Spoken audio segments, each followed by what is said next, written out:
दोस्तों नमस्कार। राजनीति को समझ गए तो देश को समझ गए। और राजनीति इस देश की रगों में दौड़ती है और चुनाव के वक्त उसकी धड़कनें सुनाई देती है। और पहली बार बीजेपी भी समझ गई, जो बीते 9 बरस से राजनीतिक प्रयोग वह एक चेहरे के आश्रय कर रही थी, उसमें एक राज्य में हार। दरअसल एक राज्य में सत्ता गंवाना नहीं है, बल्कि उस चेहरे की हार है। और इसी बात का जिक्र विपक्ष के भीतर भी अब घुमड़ने लगा है, क्योंकि देश के सबसे बड़े चेहरे को जो पॉलिटिकल पार्टी हरा दे, झटके में वह केंद्र में आकर खड़ी हो जाएगी।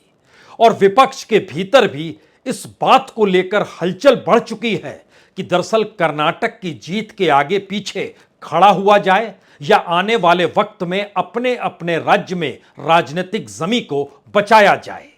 और कांग्रेस भी समझ गई है, जब उसने मात प्रधानमंत्री मोदी के चेहरे को दी है तो महज कर्नाटक नहीं जीता है, बल्कि 2024 की दिशा में बढ़ते हुए कदम राज्य दर राज्य अब नई रणनीति के साथ कांग्रेस को तैयार कर सकते हैं। और शायद इसीलिए बजरंग दल का जिक्र कर्नाटक में हो सकता है, लेकिन बजरंग दल का जिक्र मध्य प्रदेश में नहीं होगा। मध्य प्रदेश की रणनीति कुछ और होगी, तेलंगाना की रणनीति कुछ और होगी, छत्तीसगढ़ की कुछ और होगी। और इस रणनीति के आश्रय देश के दूसरे उन विपक्षी राजनीतिक दलों को लगने लगा है कि अब विपक्ष की धुरी अगर कांग्रेस बनने लगी है तो फिर अपनी सियासी जमीन को कैसे बचाएं। दिसंबर 2021 याद कीजिए, ममता बनर्जी बंबई पहुंची थी और मुंबई में शरद पवार उनके बगल में खड़े थे। पत्रकारों ने पूछा, विपक्ष एकजुट हो जाएगा? तो ममता बनर्जी ने कहा, कांग्रेस मुक्त विपक्ष की हम सोचते हैं। और अब यूपीए के दिन लद गए जब कांग्रेस अगुवाई किया करती थी, और 1.5 बरस के बाद देखिए 360 डिग्री में सुई घूम गई। और अब ममता बनर्जी कह रही है, जहां जहां कांग्रेस मजबूत है वहां वहां हमारा समर्थन है। अखिलेश यादव भी समझ चुके हैं कि अगर वोट शिफ्ट होने लगे उत्तर प्रदेश की सियासत में दलित और मुसलमानों के, तो इसके बाद समाजवादी पार्टी कहां बचेगी। तो उन्होंने भी एक राग दिया। उन्होंने कहा, जहां पर जो पार्टी मजबूत हो उसके साथ दूसरे दल आकर खड़े हो। जहां कांग्रेस मजबूत होगी वहां हम साथ देंगे, जहां हम मजबूत होंगे वहां उन्हें साथ देना चाहिए। उसका मजमून यही था, परसेप्शन यही था। तो इन सब के बीच तेलंगाना के भीतर पहली बार किसी दूसरे ने छापा नहीं मारा, यानी यूथ कांग्रेस का जो आईटी सेल है, जहां से प्रचार प्रसार कांग्रेस का होता है, उस पर छापा तेलंगाना की पुलिस ने मारा। और तेलंगाना की पुलिस उसी टीआरएस के कब्जे में है या उसी टीआरएस की सत्ता के अधीन है, जिसने अपने आप को राज्य से निकलकर बीआरएस के तौर पर रखा है। अब वो नहीं, भारतीय राष्ट्रीय पार्टी के तौर पर है, क्योंकि उसके निशाने पर प्रधानमंत्री मोदी हैं। और लगातार उन्होंने निशाने पर लिया, लेकिन निशाने पर लेते वक्त वह भी गाहे बगाहे विपक्ष की एकजुटता का जिक्र करते थे। लेकिन कांग्रेस के दफ्तर में छापा मारने की जरूरत क्यों पड़ी? यह बदलती राजनीति के ऐसे निशान हैं जिसे आज समझने की जरूरत है। क्योंकि जिस रास्ते कांग्रेस कर्नाटक के बाद निकल रही है, उनके जहन में 3 बड़े सवाल हैं। पहला सवाल यह कि कर्नाटक में आदिवासी सुरक्षित सीट, एक भी सीट नहीं मिली बीजेपी को। जो एससी की सीट है, यानी दलितों की सीट है, वहां पर भी 30% सीटों पर ही बीजेपी जीत पाई। और इस देश के भीतर में जो मुस्लिम बिखरा हुआ था, वह कर्नाटक में एकजुट हो गया। यानी एक झटके के भीतर अगर इस देश में अभी तक जो ओबीसी की राजनीति चल रही थी, उसके समानांतर अगर मुस्लिम, दलित और आदिवासी अलग अलग राज्यों में खड़ा हो जाए एकजुटता के साथ, और तीनों अगर इस रूप में किसी एक राजनीतिक दल के पीछे आकर खड़े हो जाएं, तो बीजेपी को मात दी जा सकती है। क्योंकि राज्यवार ब्यौरों को अगर देखना शुरू कीजिएगा तो आप हैरत में आ जाइएगा। मुस्लिम वोट बढ़ता है, बीजेपी जीतती है। दलित वोट बढ़ता है, बीजेपी जीतती है। आदिवासी बढ़ते हैं, बीजेपी जीतती है। और इन सब के बीच वह नारा ओबीसी का लगाती है। तो ओबीसी का अपने तौर पर सियासी फायदा उठाते हुए तमाम जगहों पर जो वोटों को बांटने की परिस्थिति थी, क्या कर्नाटक ने एक ऐसा मैसेज दिया जिसमें कांग्रेस की राजनीति अब सीधे सीधे राज्यों के इर्द गिर्द घुमड़ रही है, जहां उसे समझ में आने लगा है कि तेलंगाना में उसकी जमीन तो मजबूत थी और मौजूदा वक्त में जो बीजेपी अपने वर्चस्व का जिक्र करती है, कुल मिला के उसके पास है तो 4 ही राज्य जहां पर वो अपने बूते जीती है, और कांग्रेस भी तो अपने बूते 4 राज्यों को जीती है। बीजेपी के पास क्या है? गुजरात है, उत्तर प्रदेश है, असम है और उत्तराखंड है। यही 4 राज्य हैं जहां पर उसकी अपनी सरकार अपने बूते बनी है बिना तोड़फोड़ के। दूसरी तरफ कांग्रेस के पास राजस्थान है, छत्तीसगढ़ है, हिमाचल प्रदेश है और अब कर्नाटक है। 4 राज्य तो यहां भी है। दूसरी तरफ बीजेपी ने जो तोड़फोड़ की उसमें महाराष्ट्र में और मध्य प्रदेश में उसकी सरकार बन गई।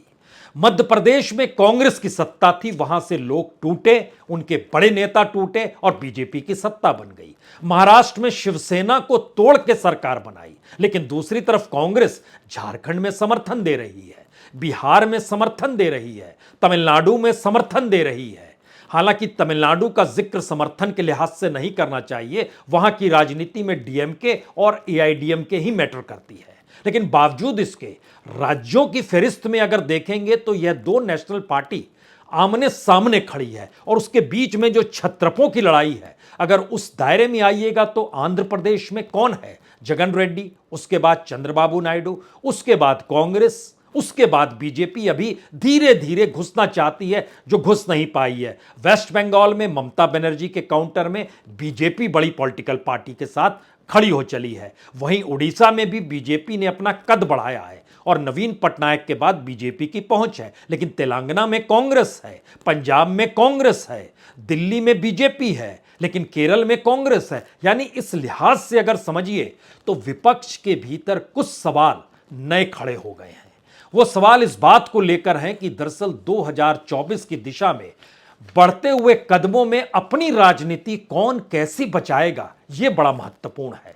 और जब इस महत्वपूर्ण बातों का जिक्र करते हैं तो अब कांग्रेस समझ गई है, इसीलिए उसने तय किया कि अब राज्यवार राजनीति और उस राज्य की जमीनी जरूरतों और उसके मुद्दों के आश्रय राजनीति खड़ी करनी होगी। इससे काम नहीं चलेगा कि इस देश में डेमोक्रेसी नहीं है, इससे भी काम नहीं चलेगा कि संविधान सत्ता ने ताक पर रख दिया है, काम इससे भी नहीं चलेगा कि सीमा पर चीनियों ने कितनी जमीन पर कब्जा कर लिया है, इससे काम नहीं चलेगा। काम चलेगा लोगों की जिंदगी से जुड़ी स्थितियों को उभार कर सामने रखा जाए, क्योंकि कांग्रेस के पास आज की तारीख में गंवाने के लिए कुछ भी नहीं है। अगर 2024 के लोकसभा चुनाव के मानचित्र पर आप खड़े हो जाइए तो आप हैरत में आ जाएंगे। इस देश के भीतर में कांग्रेस आपको नजर नहीं आएगी। अगर हम नाम लेना शुरू करें तो यकीनी तौर पर आपको लगेगा ये कौन सी राजनीति अभी तक कांग्रेस कर रही थी, और पहली बार अगर संभल रही है तो क्या वो मान रही है कि तेलंगाना के लिए जैसे उसने प्रियंका गांधी को प्रभार दे दिया कि अब आपकी अगुवाई में तेलंगाना में चुनाव लड़ा जाएगा, इसी तरीके से मध्य प्रदेश में कमलनाथ अगुवाई करने के लिए हैं, बघेल मुख्यमंत्री हैं तो छत्तीसगढ़ की अगुवाई करे, राजस्थान का मामला कुछ उलझा हुआ है, किस दिशा में कैसे जाएं इसको लेकर अभी उलझने बरकरार हैं। लेकिन बावजूद इसके यह एक बेहतरीन चीज है कि मध्य प्रदेश में कांग्रेस के भीतर ही 2 पोल खड़े हो गए हैं और जनता को उन 2 पोल में से किसी एक पोल को अगर चुनना पड़ जाए इलेक्शन की परिस्थिति में तो बीजेपी तो यूं ही गायब हो गई। तो क्या यह एक नई परिस्थिति आकर बीजेपी के सामने भी खड़ी हो गई है और कांग्रेस स्ट्रेटजिकली आगे बढ़ रही है, अब वो राज्यवार राजनीति को साधने की दिशा में बढ़ रही है? क्योंकि लोकसभा के आईने में जरा समझने की कोशिश कीजिए। हम 1.5 दर्जन राज्यों का नाम लेते हैं, उत्तर प्रदेश, बिहार, मध्य प्रदेश, राजस्थान, उड़ीसा, झारखंड, छत्तीसगढ़, हरियाणा, उत्तराखंड, हिमाचल प्रदेश, असम, महाराष्ट्र, पश्चिम बंगाल, यानी 12, 13, 14 राज्यों का हम जिक्र आपसे कर रहे हैं। और आपको जानकर हैरत होगी जितने नामों को हमने पढ़ा, यहां की कुल 343 लोकसभा सीट है और इन 343 लोकसभा सीटों में सिर्फ 12 सीट पर कांग्रेस जीती है। यानी यही वो जगह है जहां पे छत्रपों का राज है, यही वो जगह है जहां पर विपक्ष को यूनिटी चाहिए और यही वो जगह है जहां पर कांग्रेस को जिस स्थिति में अभी है उससे बुरी स्थिति उसकी हो नहीं सकती है। उत्तर प्रदेश में 80 में से सिर्फ एक सीट, बिहार में 40 में से सिर्फ एक सीट, मध्य प्रदेश में 29 में से सिर्फ एक सीट, उड़ीसा में 21 में से सिर्फ एक सीट, झारखंड में 14 में से सिर्फ एक सीट, महाराष्ट्र में 48 में से सिर्फ एक सीट, पश्चिम बंगाल में 42 में से सिर्फ एक सीट। यह मैसेज क्या है? अगर इससे ज्यादा की स्थिति में आएंगे तो असम आएंगे 14 में से 3 सीट, और उसके बाद आपके जहन में दूसरा राज्य छत्तीसगढ़ आएगा 11 में से 2 सीट, बाकी जगहों पर है ही नहीं। लेकिन अगर उस मैसेज पे आइए जहां पर हम जिक्र ओबीसी के काउंटर में मुस्लिम, शेड्यूल कास्ट, शेड्यूल ट्राइब का कर रहे हैं, तो जब इस परिस्थिति में जैसे ही आप इंटर करेंगे, आपकी जानकारी होनी चाहिए कि उत्तर प्रदेश में 19% मुसलमान है, बिहार में 16.5% मुसलमान है, और अलग अलग राज्यों में जहां मुसलमानों की तादाद जैसे असम में 34% मुसलमान है और 12.5% वहां पर आदिवासी है। और अगर ये बीजेपी के खिलाफ है तो कांग्रेस को वहां पर 14 में से 3 सीट 2019 में जीती थी, तो आने वाले वक्त में क्या होगा? महाराष्ट्र में 11.5% मुस्लिम है और लगभग 9.5% वहां पर आदिवासी। अभी हम दलितों का जिक्र नहीं कर रहे हैं, सिर्फ इसलिए मुस्लिम और आदिवासी का जिक्र कर रहे हैं क्योंकि कर्नाटक में वह शिफ्ट हो गया, पूरे ताकत के साथ शिफ्ट हुआ। हालांकि पूरी ताकत के साथ शिफ्ट दलित भी हुआ है, और इस प्रक्रिया में अगर दलितों को जोड़ना शुरू कर दीजिएगा तो आप किसी भी राज्य को परखना शुरू कीजिए। मसलन बिहार में अगर 16.5% मुस्लिम है तो लगभग 16% दलित है। और अगर यह महसूस होता है कि अब छोटे राजनीतिक दलों को छोड़िए और बड़े राजनीतिक दलों के आश्रय बीजेपी को हराने की परिस्थिति में लेकर आइए, तो यह रणनीति तभी बन सकती है जब 2024 से पहले के तमाम राज्यों के चुनाव को कांग्रेस उसी तरीके से जीते जैसे कर्नाटक में जीती है। क्योंकि यह एक हैरत की बात है कि 343 सीटों में से सिर्फ 12 सीट, और कांग्रेस जीतती कहां रही है? कांग्रेस पंजाब में जीती, 13 में से 8 सीट पर उसने कब्जा किया, जो उसके सबसे बड़ी सफलता है। वहां पर इस वक्त आम आदमी पार्टी, वहां बीजेपी नहीं है, आम आदमी पार्टी यानी केजरीवाल की सरकार है। वहीं दिल्ली में भी केजरीवाल की सरकार है, लेकिन यहां पर कब्जा बीजेपी का है 7 सीट पर। और गुजरात का जिक्र तो करने की जरूरत नहीं क्योंकि 26 सीट पर वहां पर बीजेपी काबिज है। लेकिन गुजरात के भीतर जरा झांक के तो देखिए, लगभग 9.5% मुसलमान, लगभग 14.5% आदिवासी, और दोनों को मिला दीजिएगा तो तकरीबन 25% पार हो जाते हैं। और उसमें जो दलितों की तादाद है वह तकरीबन 6.5%, यानी तीनों को अगर मिला दीजिएगा तो यह तकरीबन 30% के पार है। राजनीति को राज्यवार तरीके से साधते हुए 2024 में कदम रखने का जो कांग्रेस ने अपने प्लान के हिसाब से चीजों को आगे बढ़ाया, उसके सामने अब 2 ही मैसेज हैं। जिस राज्य की जो जरूरत हो उसके हिसाब से राजनीति की जाए। राष्ट्रीय परिप्रेक्ष्य में लाकर राज्यों की राजनीति साधने में मुश्किल होगी, और इन सब के बीच दक्षिण भारत, और जिसका जिक्र बार बार डीके शिव कुमार खुद करते हैं कि वहां पर दक्षिण भारत में तो वह किसी भी हालत में बीजेपी को तेलंगाना में भी घुसने नहीं देंगे। तो जरा दक्षिण भारत की स्थिति समझिए। यहां के कुल 128 सीटें हैं, जिसमें तेलंगाना है, कर्नाटक है, आंध्र प्रदेश है, केरल है और तमिलनाडु है। इस 128 में से कांग्रेस 27 सीट जीती है, और उसमें मैक्सिमम सीट जो उसको मिली है वो और कहीं नहीं, केरल में मिली है 20 में से 15, जहां बीजेपी है ही नहीं। वहां पर वामपंथियों की पहुंच और पकड़ है, तो जाहिर है विपक्ष के भीतर हिचकोले खाएंगे, क्योंकि कांग्रेस अगर केंद्र में आकर खड़ी हो रही है विपक्ष की राजनीति के भीतर में, और कांग्रेस अगर उस चेहरे को पराजित कर रही है जो चेहरा इससे पहले लगातार जीतते चला आ रहा था और चकाचौंध में समाया हुआ था, अगर उसकी हार हो रही है तो फिर समूचे विपक्ष के भीतर एक खलबली भी मचेगी।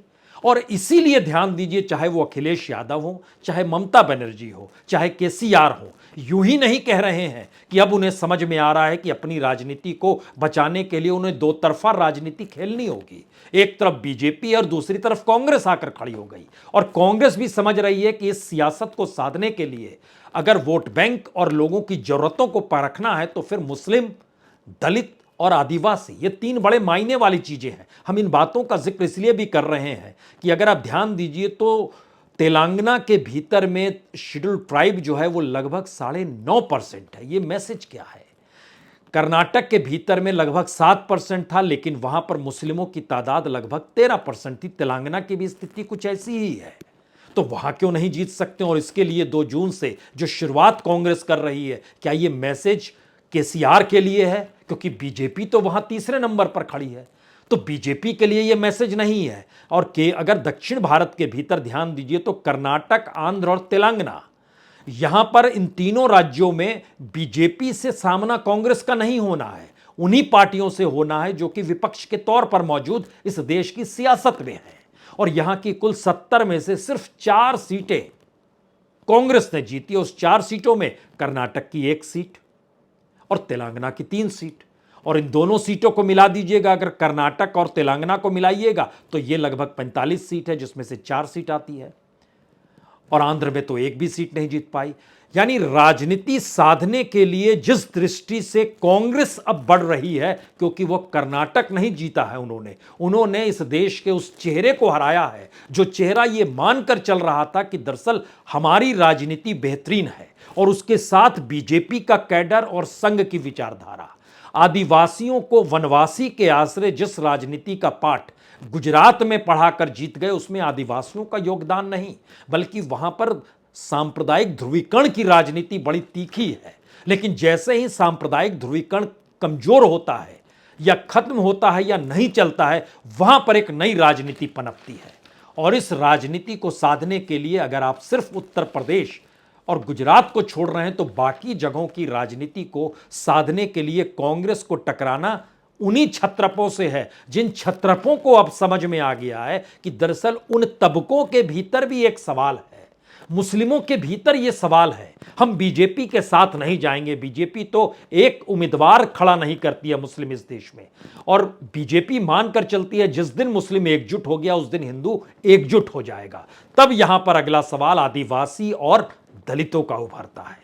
और ये तीनों ऐसी कॉकटेल है जो एक परिस्थिति में ओबीसी के आश्रय तमाम छत्रपों की राजनीति जो चल रही है इस देश के भीतर में, वह झटके में एक ऐसी परिस्थिति लाकर खड़ा करेगी जहां पर हिंदुत्व का राग बीजेपी अपनाएगी जरूर, लेकिन वह भोतरा होगा। तो ऐसे में ओबीसी वोट बैंक बढ़ता हुआ दिखाई देगा और दूसरी तरफ मुस्लिम वोट बैंक एकजुट होकर उस पार्टी के साथ जाएगा जो बीजेपी को हरा रही है। और अगर इसमें दलित और शेड्यूल ट्राइब का भी छौंक लग जाता है तो यह एक भारत के भीतर की नई राजनीति उस दिशा में बढ़ रही है जहां पर अब यह समझने की जरूरत है कि अगला बड़ा राजनीतिक प्रयोग तेलंगाना में होना है, क्योंकि वहां पर बीजेपी नहीं है। बाकी तीनों राज्यों में बीजेपी है, जो छत्तीसगढ़, राजस्थान और मध्य प्रदेश जिसका जिक्र बार बार होता है, इन तीनों जगहों पर बीजेपी की मौजूदगी है। लेकिन तेलंगाना एक ऐसी जगह है जहां पर अगर आप ध्यान दीजिए तो लोकसभा चुनाव जो 2019 के हुए उसकी बदौलत भी बीजेपी वहां पर बहुत ज्यादा प्रभावी नहीं हो पाई।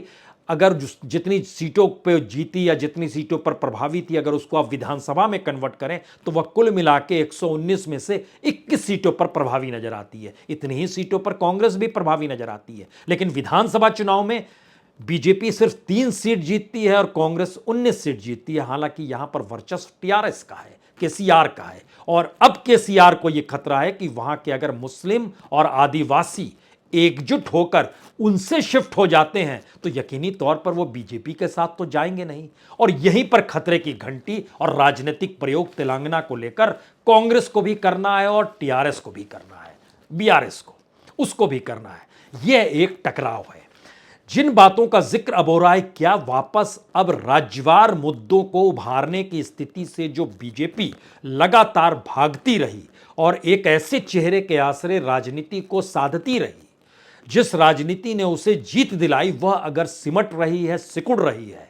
और जब प्रधानमंत्री मोदी का चेहरा होता है तो महंगाई का जिक्र नहीं होता है, बेरोजगारी का जिक्र नहीं होता है, लोगों की जिंदगी के जीने के जद्दोजहद का जिक्र नहीं होता है। वो डेवलपमेंट का जिक्र करते हैं, वो विकास का जिक्र करते हैं, सबका साथ सबका विकास, वो उन नारों का जिक्र करते हैं जो नारे दिए गए और जो केंद्र सरकार के जरिए दिए गए, और उसके बाद वो डबल इंजन लगाने की परिस्थिति में आते हैं। लेकिन यह परिस्थिति तो कर्नाटक में फेल कर गई, और यह परिस्थिति अब आने वाले वक्त में सिर्फ एक मध्य प्रदेश है जहां बची हुई है।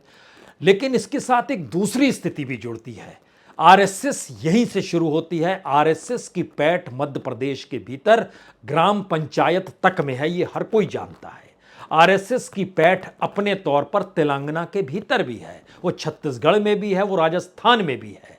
लेकिन यहां से एक नई राजनीति की शुरुआत जो बीजेपी वर्सेस कांग्रेस की होती है, उसमें प्रधानमंत्री मोदी की राजनीति उस करप्शन को साधनी है जिसको हाथ में हथियार लेकर ईडी और सीबीआई चलती है। इसीलिए छत्तीसगढ़ के मुख्यमंत्री पर नकेल कसने के लिए उनके इर्द गिर्द माइनिंग का घपला घोटाला हो या शराब के घपला घोटाला हो, आईएएस के तमाम लोग हों, होटेलियर हों, जो बिजनेसमैन हो, जो सत्ता के करीब हैं, उनको धर दबोचने की स्थिति में ईडी लगातार आई है।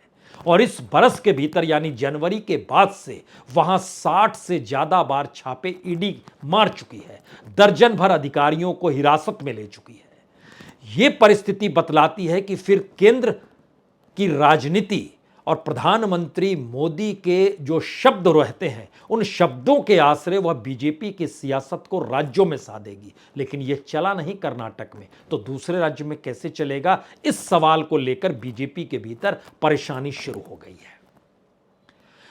तो ऐसे में आखिर के तीन जो सबसे बड़े सवाल निकल कर आते हैं, जो पुरानी राजनीति थी जिसमें शरद पवार थे, नीतीश कुमार थे, लालू यादव थे, एक वक्त मुलायम थे, अब तो अखिलेश आ गए, ममता बनर्जी, उनका भतीजा भी हालांकि राजनीतिक तौर पर सक्रिय है, जिसको लेकर बीजेपी नेता कहते हैं पता नहीं कब इनको जेल में डाल दिया जाए। बाला साहब ठाकरे के बेटे आ गए, वाईएसआर के बेटे आ गए, केसीआर है, उनकी बेटी कविता भी है, उधर लालू यादव के बेटे तेजस्वी भी हैं। इन तमाम परिस्थितियों को जब आप परख रहे हैं तो ध्यान दीजिए कि जो क्षत्रप थे और क्षत्रपों ने जिस राजनीति को साधा, प्रधानमंत्री मोदी ने अपने राजनीति और गवर्नेंस को जिस रूप में मिलाकर इस देश में सियासत की शुरुआत की, उसमें एक झटके में यह लोग पिछड़ते चले गए। कांग्रेस पे टिक नहीं पाई, लेकिन सवाल था कि कांग्रेस टिके या ना टिके और विपक्ष पिछड़ता चला जाए, तो ऐसे में जनता के बारे में किसी ने नहीं सोचा। और जिन पॉलिसीज का जिक्र हो रहा था वह शायद जमीन से आसमान में तारे तोड़ने के समान था, जो पहली बार चकनाचूर हुआ है। और अब 2024 की दिशा में बढ़ते हुए कदम बरस नहीं महीने गिन रहे हैं, और महीने गिनते वक्त आपके सामने 4-5 राज्यों के चुनाव हैं, और चुनाव ही हिंदुस्तान के भीतर की उस राजनीति का पाठ है जो लोगों की शिराओं में दौड़ता है और जिसकी धड़कनें चुनाव परिणाम के साथ उभर कर आती है। तो 3-4 मुद्दे जो बड़े निकल कर आ रहे हैं, अगर इन 3-4 चुनावों के भीतर प्रधानमंत्री का चेहरा ही सामने रखकर बीजेपी लड़ी और किसी भी राज्य को उसने गंवाया, तो 2024 में यह चेहरा नहीं टिकेगा। दूसरी बात, किसी भी राज्य में अगर मुस्लिम और आदिवासी दलित एकजुट होकर अगर कांग्रेस के पक्ष में खड़ा हो गया, तो क्षत्रपों के दिन बचेंगे नहीं, उनके लिए मुश्किल हालात शुरू हो जाएंगे। और तीसरी परिस्थिति जो शायद एकदम नई परिस्थिति है, जिसमें 1 to 1 की स्थिति में समूचा विपक्ष सहमति के साथ अगर खड़ा हो जाता है, तो शायद इस देश की जनता जो सोच रही है कि आने वाले वक्त में जिस सियासत को उसे देखना है, उसमें जीत और हार बीजेपी की नहीं, उसमें जीत और हार कांग्रेस की नहीं, संयोग से वो समूची जीत और हार 9 बरस की उस ट्रेनिंग का हिस्सा है जिसे प्रधानमंत्री मोदी और देश के गृहमंत्री अमित शाह ने घुट्टी दे देकर पिलाया है। और इस देश के कोई कैबिनेट मिनिस्टर हो, बीजेपी का अध्यक्ष हो, देश के गृह मंत्री हो, हर के भाषण में, हर की रैली में, हर शब्द के साथ प्रधानमंत्री मोदी द्वारा इस देश की उपलब्धियों का पूरा जो खाका रखा जाता है, अगर उसमें नाम को हटा दीजिए, चेहरे को हटा दीजिए, तो कुछ नहीं बचेगा। तो क्या ऐसी स्थिति 2024 की दिशा में बढ़ रही है? तो क्या यह मिट्टी में मिलने वाली परिस्थिति है? यह विधानसभा के भीतर खड़े होकर दिया गया डायलॉग नहीं, बल्कि सार्वजनिक तौर पर, राजनीतिक तौर पर और चुनावी तौर पर परिस्थितियां ऐसी ही पनप रही है। सिर्फ इस पर नजर रखिए। बहुत बहुत शुक्रिया, बहुत बहुत शुक्रिया।